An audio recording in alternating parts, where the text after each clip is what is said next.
What's up, Little League Goat Nation? Welcome back. Episode 305. We're so glad you're here. The game has been called tonight on account of a COVID infection, so we've moved it inside to our practice facility for tonight's very special Thanksgiving episode. Right now, I want to welcome in my inestimable co-host, Austin. There's a flag on the play. Great. Thank you. I love being on this show. I love doing this with you. And it feels good knowing that Thanksgiving is coming up. Next week. Yeah. Or Thanksgiving. Next week, you're By right. the time this airs, it'll be next week, right? 2 weeks? Man, we should get a calendar. 2 weeks, Bro. I We don't should know. get a calendar. But let's just celebrate Thanksgiving. I made us some chips that I want you to try. They basically taste like Thanksgiving. So grab that. You pass it that way. Pass this around. Here, grab a chip. It tastes like gravy, tastes like turkey. It Everything tastes mixed like in. Everything you would want. Let me know how you feel about this. To celebrate Thanksgiving. It's not bad. It's not bad unless you hate Thanksgiving. Be honest. That really tastes like stuffing. Hey, I do like it. You like that? It tastes like stuffing. Yeah. Homemade. I got some. Yeah. And Brandon hates it. I That's what messed with stuffing that. tastes if like. we were watching the messed Dallas with that. Cowboys lose, it would be like Thanksgiving right now. Exactly. I didn't think you could mess up. I didn't think you could kill the taste of a chip. That actually tastes like turkey and It tastes like everything you I would just get in a say thing. stuffing. I don't like stuff. Stuffing, turkey. Bro, what did you put in there? Well, we start every episode with a quick lightning round of greatest of all time. I've got 2 categories for our special guests that I'll introduce in just a moment. But first, I want to go ahead and get to the lightning round, okay? So we'll start over here with Mr. Aaron Patassel. Let's go. Then we'll walk over here to Jake, Brando, and Jake. Aaron, real quick. Greatest of all time, NFL quarterback. Go. Joe Montana. Tom Brady. I said don't do this. Brando, greatest of all time, NFL quarterback. I don't know, dude. That's hard. Come on. Pick one. John Elway. Come on. Lightning fast. Jared Goff. Okay, dude. You gotta go with the man, Baker Mayfield. Even worse. Okay. I'm a Browns fan. That's even worse. Okay, lightning round. We'll start on this end with Terrell. We'll work our way back around. Greatest of all time, musician. Kendrick Lamar. Kendrick Lamar. Okay. J. Cole. Really? That's respect. Yo, I straight forgot his name. It's the one. Man, yeah, he's really that. He means a lot to you. You forgot his name. Yeah. What's his? Dude, he's like a super old musician. Kenny G. Kenny G. That's who you're trying to think. Elton John. Elton John. nice. See, that's a classy answer. That's What do a you have? classy What about you? answer. Quick. I'd probably say Beyonce, honestly. hey. Just her, she's just so, her repertoire, right? Like, Yeah, she I feel continues to evolve and discover and create. Like, even if you don't like the music, I feel like you can't throw shade. She's just unbelievably talented. course. You? I would say You can't vote yourself. I would say. Although some of us would agree. Hey, you know what I'm saying? Lincoln bio. No. I think Celine Dion. I don't think, not that I like her a lot, but she's killing it, bro. She's in Vegas every single night, selling out shows. She's got like albums that she's, millions and millions. I don't know. I feel like Celine Dion. I never in a million years would have expected you to say Celine Dion. Celine Dion, bro. Yeah. Do y'all know who Celine Dion is? Are y'all old enough to know Celine Dion? All right, let's go. Okay. Yeah. What about you? They're lying. Yeah, totally. Yeah. All right, Aaron, greatest musician of all time. I don't know. I want to say NF. I knew They called it NF. All right. needed that. NF, he's so good. Christian. I don't think he's made a bad song. Let's go. Really? I don't think he's made a bad song ever. I like it. I don't know. Okay. Last lightning round question. And this may create a rift between me and my co-host here and one of my dearest friends. The question is this. Can you put up Christmas decorations before Thanksgiving and start listening to Christmas music and watching Christmas movies? Brando, you get first shot. I don't think it's too early. I think that it's just being excited for the holidays. What's Let's wrong with go. being excited? Bro, nothing. You're just looking past Thanksgiving. Okay, you're wrong. Jake Terry. That's a hard no. That's a hard no, What? bro. It's a hard no. Dude, Let's no. go. You gotta wait till after Thanksgiving. No right? way. Nah, yeah, you have to wait. Yeah, because you gotta celebrate and honor the Pilgrims, right? yeah. Colonializing Oh, let's- America and taking advantage of the indigenous I was people. gonna say. Aaron Patasso, can you No. start? No. No. No, thank No, you. you can't watch it before? No. It's Thanksgiving season. Thank you. Thanksgiving, I think so. I think you can. I think you could watch Christmas movies and set up. Thanksgiving is only you're supposed to be thankful for Christmas, bro. That's what Thanksgiving is about. You are just thankful for I've never Christmas, so heard you celebrate early. Basically, extend your Christmas. How about this? What about in the year 2020 with everything that's going on? Like, you might as well just celebrate Christmas, a little bit of Christmas joy. You know, Just what I'm saying? hoping the year ends faster. Yes, like just. I'm gonna watch Elf tonight. That's all I'm saying. I've never heard someone. There say you that. have it. Because we live in a democracy, you cannot set up Christmas decorations or start listening to Christmas music before Thanksgiving. The jury has spoken. All right, on this episode, our theme is going to be anxiety, talking about what we can learn from and how we deal with anxiety. Anxiety really is a conversation that we've been having with a lot of our crew for a couple months now, as we've been living in a high state of anxiety all the time. What I mean, or how we'll use anxiety in this conversation, is largely this emotional state of distress or worry or dread, and how that feeling creeps into our life and then it may live there for a while. And pre-COVID, it would come, we would have it about a test or something, and then we'd get past that and it would go away. But these last 6 months or so, we've been living with an extended state of anxiety, meaning it's come and it's not going away. Like it's just been like this roommate that won't leave. And so how do we deal with and what are we to learn from anxiety? And how do we ultimately, as people of faith, invite God into that? So Austin, you and I were talking about this a little bit. How do you understand it? Anxiety as a whole. Yeah, sure. Yeah, I think especially for 2020, I think it's you said it correctly. Like it's a roommate that isn't leaving. It's this thing that's a part of our life that keeps poking at us, and I think it's hard to deal with anxiety this year specifically. And I think for you guys too. I mean, we've gone through this whole anxiety talk with each other, and so I think after finishing our Devo together, going through anxieties. I've noticed that a lot of it had to do with this year, but some things were outside of 2020, like things were even before. But for you guys, just to even start off, in the beginning of 2020, what has been some of the things that have caused anxious feelings or anxieties in your life this year? Probably for me is, not being able to see my friends. Like, that's a big part for me. Like I with my brother leaving, like he left for college. It's been like just me and my parents. My dad's gone a lot, so like I need more people to hang out with. But like, I don't think it's like the right thing to do. It's not the safe thing to do. So yeah, so that's probably been the big thing for me. Yeah, that's hard. So one thing that's caused big anxiety for me, I'd say, is during COVID season, just being stuck in the house, nothing to do. I just feel unproductive all the time. So I'm going through school, Yeah. checking things off the list, and I still feel unproductive. I just feel sad. I'm stuck in my room, and the one way to deal with that, handle that, is to look to God and ask Him what I can be doing in this time of my life. Yeah. How can I be staying connected with my friends? Yeah. People that are gonna bring me so. That's good. Yeah, I love that. No. And you know what? Even in the beginning of quarantine, I feel like we kind of liked being like, oh, we're at home, like everyone's locked down. This feels good.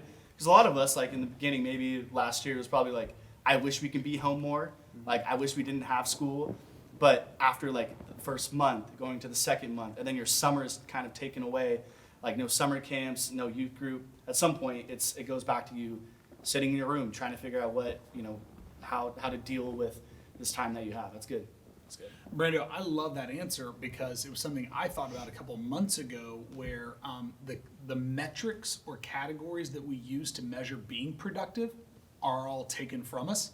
So like I'd go, like before pre-COVID, like I'd go to work at like 9, I'd work all day, come home at 5 or whatever, and like there would be the sense or feeling of accomplishment. Like you would go to school, work hard or not, and then come home, but like you still have the sense or feeling of accomplishment. but all those metrics or rhythms are taken away now. So you're like, so did I do anything today? Did I get anything done today? Did I accomplish anything? Yeah, Like the ways we measured value and success and meaningfulness are all gone now. And so like in some ways I just feel like, man, did I do anything this week? Like I've just been so lazy. I haven't done anything. Yeah, that's good. I appreciate that answer. Jake, what about you? Because you're not getting haircuts these days, so what else you doing? Yo, what? No, I can back Jake on what he said about friends and stuff. Because like I've said this a lot, or like to a lot of people I know. It's like before COVID, I was talking to a bunch of people, I was hanging out with a bunch of people almost like every week. I'd be like going out and doing something with someone. But like now, it's like I'm hanging out with like or only talking to like a certain two or three people, and those are like the only people I talk to. Yeah. And it's crazy how that works because it's like. I don't know. Some people will say COVID shows you who your like true friends are or whatever. Like people that will stick with you and will actually like hit you up like, "Hey man, how you doing?" Yeah. Just checking in. I mean, Love that. we used to go on walks and stuff, but then you moved. So you're like, "Oh, I don't I feel like I'm getting called out here. Yeah, you know what else? Brian Used to be a did? boy. Used to be one of my boys, and then Yeah. you moved. Yeah, speaking of Brian. No, you're exactly right. agree. You're exactly right. I love that. Yeah, Yeah. that's hard. Aaron, what about for you? What are some of those categories that in 2020 have been like anxiety inducing? I can't really think of one thing, Yeah. but if I had to think of something, it would be fear of getting it. Yeah. Yeah. Oh, I absolutely. feel you. Because I was like scared to leave the house because I was like, oh, I might get it. And I have asthma, so I'm like more at a risk. More cautious. Yes. Yeah. Yeah. So that's like the only thing I can think of. Yeah, that makes sense. Same. I think that was. What about for you? I think like in the same boat, the fear of getting it. Not just for me, but also we just had a baby in the very beginning of COVID, so it was like we don't want to talk to anyone, we don't want to leave our house, and if you've been to our house, it's like this big, so it's really small, and I think just the fear of thinking, what if I did get it, like you know, if I'm less than 6 feet from someone, like I'm going to get it. So that was the same fear I had. It caused a lot of anxiety in the beginning of I don't want to do anything. I don't want to go anywhere. I don't want to be with people who I think might have it. Yeah. And yeah, that's been one of the hardest parts I think this year. And also I think just the like divide of people through this year, people who want to wear masks, people who don't, the whole, you know, election, a lot of different things have caused anxieties of this like divide between people and friends and family that's also causing Yeah. anxiety. One thing I want to talk about in a second is how we hide from those anxieties. Yeah. But what I mean by that is like there's certain things that I can affect change in, like I can do something about, and there's a lot of things I can't. Like I can't solve COVID for everybody, right? And so when I'm confronted with a category of something I can't change, I project my anxiety onto other things. So like I'm super anxious and worked up, but I can't change this thing that I'm worked up about, that I'm actually worked up about. So I project it on something else. And for me, it's been this political season. Like it's been this election. And so like no one is like dispassionate. Everybody has like an opinion and they're super, super passionate about their opinion. And I feel like everybody gets worked up real quick. And it just creates so much anxiety that like in the last month, I've just been like, I don't even care anymore. I just want it over. I'm just done with it. Yeah. And so for me, at least in this last month or two, this season of exactly what you're saying, like divisiveness, whether it's politics or it's whatever he thinks we should or should not be doing for safety and COVID and things like that. Like, oh my gosh, I'm just tired of arguing about it or debating about it. It's a drain, and it's causing me to be so anxious in general. Yeah. One of the things that we talked about earlier was that it's not always helpful to ask the why when it comes to things we're anxious about. Like, why am I anxious about that? Although it's important to diagnose what you're actually anxious about, to kind of get down to the root about it is not always the most productive thing. But maybe a more productive question is, what can I learn from it? So to say like I'm anxious about this test, or I'm anxious about, you know, when school's going to start again, like that's not altogether unhelpful, but it is helpful to ask the question like, God, what do you want to teach me through this? What are some of the things when you think about the categories that are causing you to be anxious right now that you would say, but at least I'm learning this, or at least this is a positive outcome, or this seems to be what God wants me to know through this? I feel like I've learned ways to deal with it. Yeah, that's good. That's like the only thing I can think And what of are a that couple I've of those? learned. What are a couple of those that you're like, this is a really healthy way when I feel that way to deal with it? Write about it in my notes, Ooh, that's Yeah. good. That's or good. like make songs, I Drop a guess. song. Write poetry. Yes. Or sometimes I just completely forget about it for a while and then deal with it later. After Aaron, I've thought. that feels so healthy to write it down, to process that way. I prayer journal a lot. Like that's what, like as I'm journaling, I'm praying these things. This is what's pouring out. Or your creative outlet, like music. That's so healthy. That's so good. Somebody else, like, what are you learning? How are you processing these anxious feelings? I have an answer. So, one thing that I've noticed about my anxiety is that when I'm anxious about something, I'll usually take it out on somebody. So, say that's yelling at my little sister or being extra moody or getting in a fight with my brother. It's usually not even about that. It might be about my anxiety, about school, friends, other stuff like that. And one thing that God is showing me through it is that I don't always, that I need to, well, first I need to check my heart. It's very important to check my heart, and that I feel very anxious a lot of the time about being productive, so that I don't always need to be doing something. That's That good, Brandon. I can just live in the moment and not think about the next thing on the list for the time being. That's so good. That's so good. And that's exactly what I'm talking about when I say projecting. Like I'll yell at like Megan or somebody and you're like, I'm really not angry at you. I'm anxious about this other thing. You're just kind of getting the brunt of it. It's the same thing with like your sister, with Chris, whatever. That's so good. I love that. I feel like y'all are being really smart about this. Austin, what are some, and really I guess it's a two-part question. What are some things you're learning from your anxiety? And then, like these guys have shared, what are some healthy ways you're processing or dealing with your anxiety? That's great. So for me, I think when I have these anxieties in my life, I think I have to like backtrack. I have to think of why do I have that feeling, and how can I deal with it? But also, where did this first start? Where is this anxiety rooted in my life? And it usually goes back even farther than just 2020. And I think, for example, the way that I argue with someone is a little more aggressive, and that's because my parents were fighting when I was a kid. So I have this feeling, or I learned early of how to react when you want to fight with someone. It's either you're outrageous in this fight, or you just leave and pretend that it's not there. So I think I have to deal with my anxieties by thinking where it started and kind of unraveling that.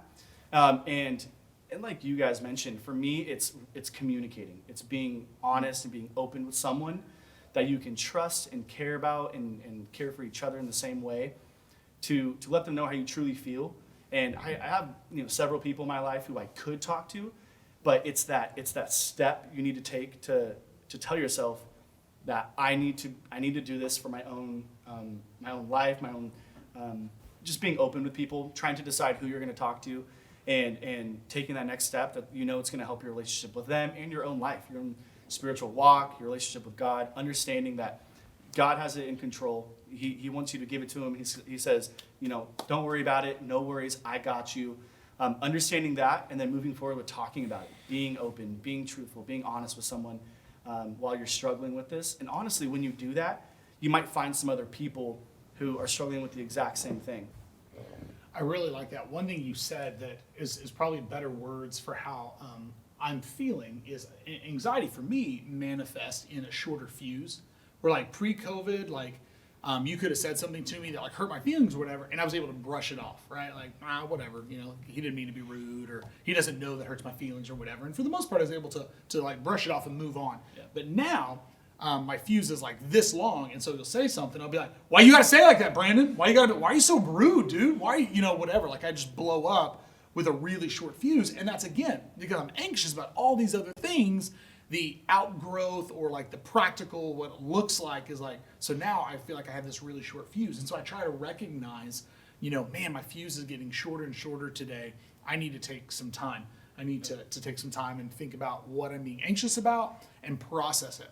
And so two things I'm thinking about as I'm thinking about anxiety. One, communicating and not complaining.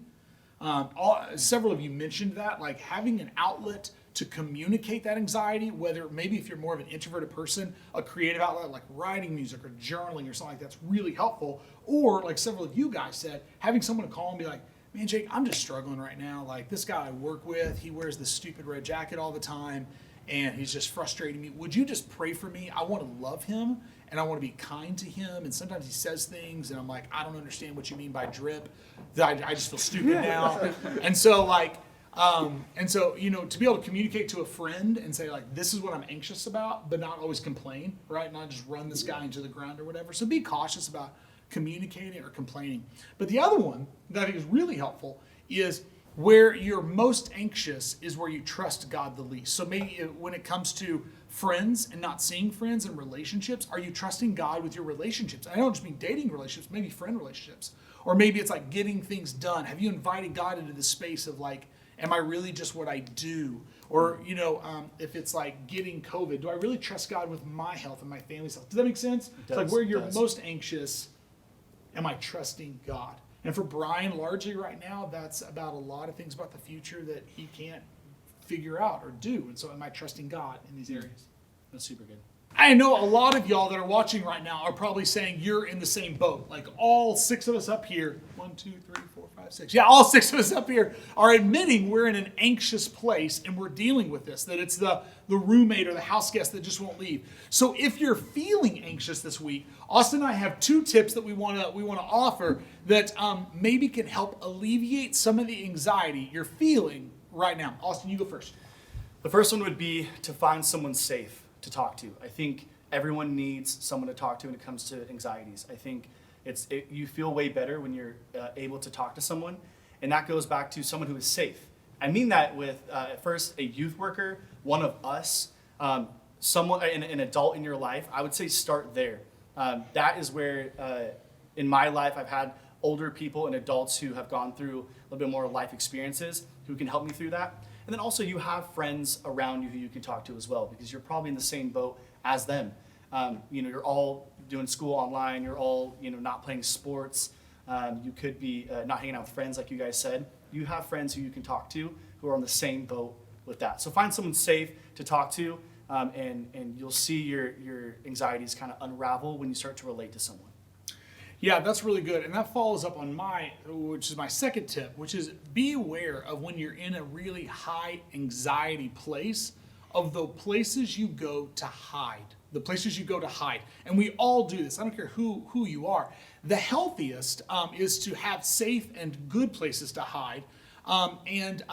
Really, you've got to be aware of the unsafe or unhealthy places that we often hide. If you're someone, as almost all of us up here are, who have struggled at some point in our life with like addictions, and I think of anything between like alcohol, drugs, pornography, something like that, you're going to feel an uptick in a desire to want to do that, to want to partake in that, to want to get involved in that again because you're feeling anxious. Beware when you're anxious of going to those things, or if you feel yourself tempted in those ways, again, to kind of have that red flag go off in your head like, I'm probably anxious right now. I'm probably really worried or dreading something, and I need to find a healthy way of taking care of this. And the second is not necessarily as unhealthy, but those things that we enjoy that we can take to excess. And what I think of is like gaming, social media, Netflix, stuff like that. If all of a sudden you look up and you're like, man, I played video games for like 5 hours today. Or I just literally scrolled on my phone through TikTok or Instagram until my battery went dead again. That's probably a good indicator that you're hiding from some anxiety, and you need to find a healthy way to deal with that. Several of these guys mentioned some really good ones: talking to friends, creative outlets. I also think some good ones are like exercising, or another one that I'm trying to practice more that I'm not good at, honestly, is to identify somebody in my life who I know is struggling and do something good for them. So when I'm super anxious, I can go in my mind to like, well, my friend Evans had a terrible week. It'd be really cool for me to drop off like some cookies at his house on his front door. I don't know why I went to cookies. I don't cook, but you know what I mean. Like doing something good for somebody else who's struggling helps me work through some of my anxiety and helps me kind of get over the hump a little bit. Yeah. To end our time, I want us to go around, because it is a Thanksgiving special edition of Little League Goats. What is one thing that you are thankful for in the year of 2020? Let's start with over here, Jacob. Probably my parents. They've been there for me a lot, and yeah, that's probably the biggest thing for me. Good. What about you? I have to agree with Jake. I'd say my family has been one of my most supporting aspects of my life during 2020, just helping me push forward. I say my friends. Thanks for not saying family. I was going to keep it going. No, I'd say my friends, and I like the new school system too. We're not using Ingenuity. Yeah, pretty thankful for that. I'm gonna be honest. Nice. Okay.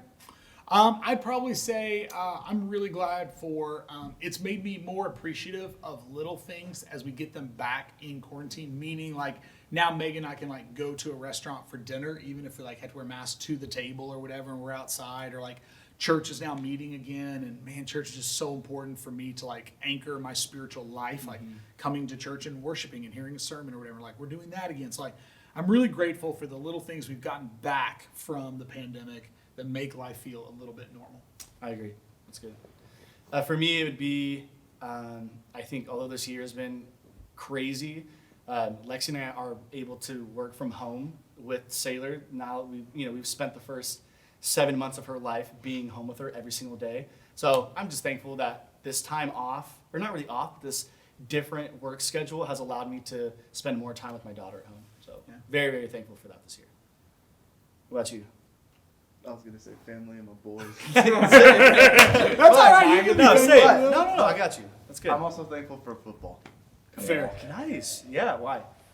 Go Browns. It's football. There's just something to do, man. Like, And my last one, honestly, that I do want to insert here is I'm really thankful for Evan Link, the guy behind this camera. Every time This camera. You wouldn't know, but this guy stepped up for our church and our youth group in a major way when all of this happened, and he always is so kind to share his talent and his gifts with us. And so I'm really thankful for Evan, who makes ministry still happen for us. Cut. All right, and that is a wrap. Another Little League GOAT episode in the books. As always, I want to thank my co-host, Austin. There's a yellow card on the play. Great. And our 4 unbelievable guests. Thanks for joining us. We promise next time they'll have better hair. We'll see you on the next episode, Little League GOATs. Cut. That was a safe ride. Cut. safer approach. That was a safe